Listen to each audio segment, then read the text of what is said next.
এটা আমার ইমানি দায়িত্ব হিসেবে প্রতিপালন করতে হবে। তাতে যদি আমার বাবাকে, আমার সন্তানকেও যদি অ্যারেস্ট করতে হয়, করতে হবে। আপনারা যদি কেউ কোনো অবৈধ প্রভাব বিস্তার করেন আচরণ বিধির বাইরে গিয়ে, আপনি তো ক্ষতিগ্রস্ত হবেনই, দেশব্যাপী আপনার দলের 12টা বাজাবে। কোনো না কোনো ব্যক্তিকে তো ভোট দিব, মার্কাকে ভোট দিব তো। তার মানে কি যে আমি ওই মার্কার গোলাম? এই নির্বাচন ভালো হতে হবে, সুষ্ঠু হতে হবে, গ্রহণযোগ্য হতে হবে, নিরপেক্ষ হতে হবে, নিরাপদ হতে হবে। তার মানে এই না যে we are suffering from zero error syndrome, যে কোথাও কোনো ঘটনা ঘটবে না। ঘটনা ঘটবে, কিন্তু আমাকে দেখতে হবে আমি ঘটনার উপর আমার নিয়ন্ত্রণ আছে না।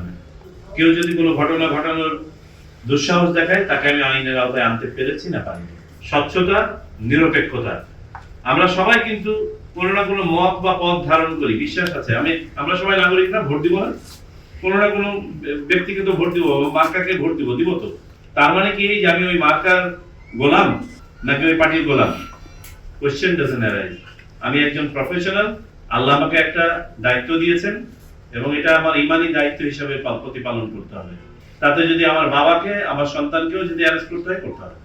পার্টি তো দূরের কথা, রাজনৈতিক দলগুলোকে এটাও বোঝাতে হবে, আপনারা যদি কেউ কোনো অবৈধ প্রভাব বিস্তার করেন বা কোনো কাজ করেন আচরণ বিধির বাইরে গিয়ে, আপনি তো ক্ষতিগ্রস্ত হবেনই, দেশব্যাপী আপনার দলের 12টা বাজাবে না।